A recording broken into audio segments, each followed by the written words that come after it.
Hi, in this video I'm going to describe another standard kind of 1-bit memory flip-flop called a JK flip-flop, and I'll show you how to make it from the D flip-flop we know and love. But first of all, let's think about what a 1-bit memory can possibly do. Remember, we often refer to the value stored in a 1-bit memory at a given time t as q of t.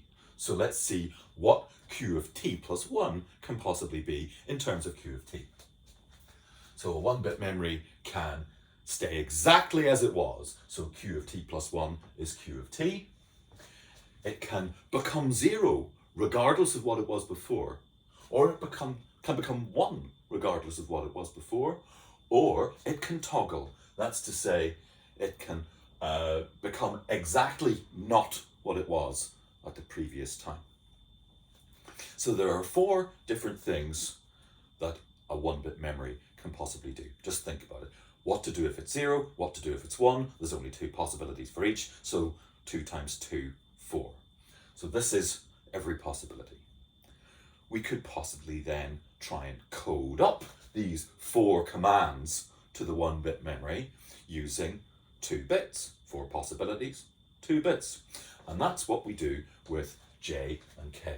We're going to build a flip-flop with 2 control signals called J and K that code up these 4 possibilities. And the idea is that J means become 1 if you're not 1 already, and K means become 0 if you're not 0 already. So let's see how that turns into codes for these 4. To stay put, we don't want to tell it to become anything. We issue neither the J command nor the K command. J and K are both 0. If we want the flip-flop to reset to become 0, then we better not issue the J command. We certainly don't want to tell it to become 1, but we will issue the K command to say become 0 if you're not 0 already. Likewise, to set, we issue the J command, become 1 if you're not 1 already, but we definitely don't issue the K command. And to get the flip-flop to toggle, all we have to do is issue both commands, and whichever thing we're not already, that's what we'll become.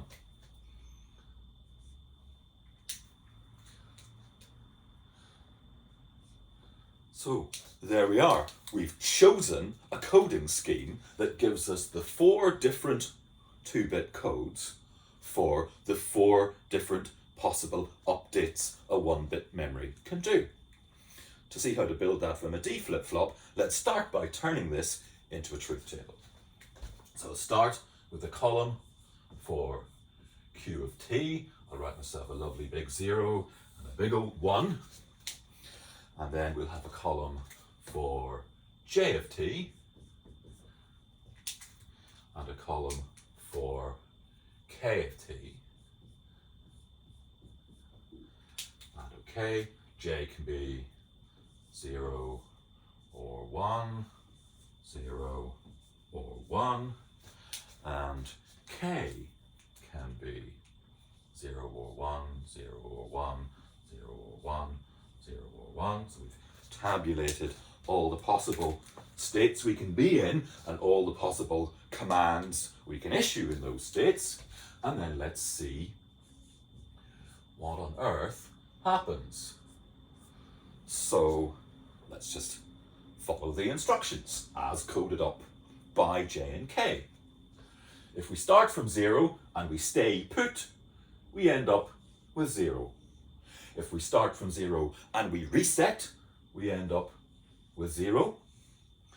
If we start from 0 and we set, we end up with 1. If we start from 0 and we toggle, we end up with 1. Meanwhile, if we start from 1 and we stay put, we stay at 1. If we start from 1 and we reset, we become 0. If we start from 1 and we set, we become 1, or rather we stay 1.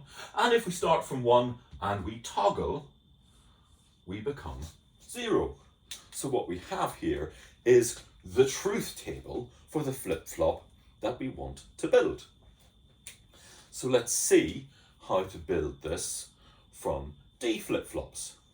And the key is to remember that a D flip-flop obeys the equation that whatever comes out at time t plus 1 is exactly what we put in on the D input at time t. Let me draw the story so far. Here's the clock. This is the D flip-flop. It's got an input called D and an output called Q. Right. How do we proceed? Well, I think this is quite, a big old truth table, and I'm very fond of keeping things simple. So the first thing I'm going to do is to chop this truth table in half using a mux.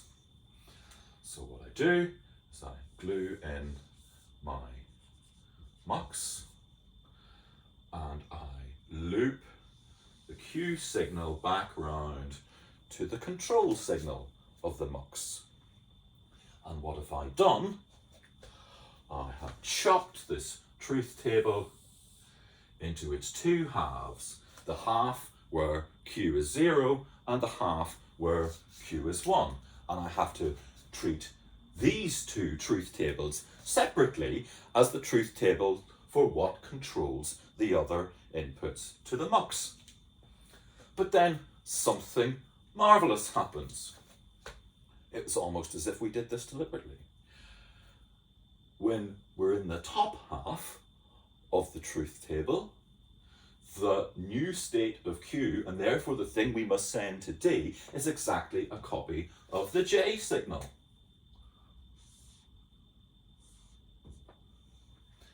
Meanwhile, in the bottom half of the truth table, the new state, and therefore the D signal, is exactly the negation of the K signal.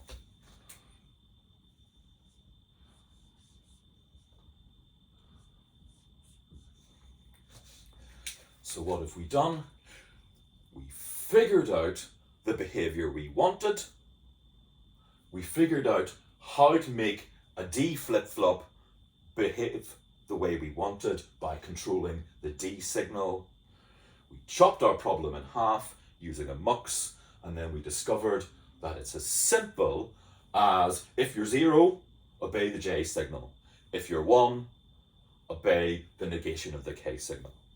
So that's what a JK flip-flop is, a kind of universal flip-flop that can evolve in any of the 4 possible ways, and that's how you make it from D.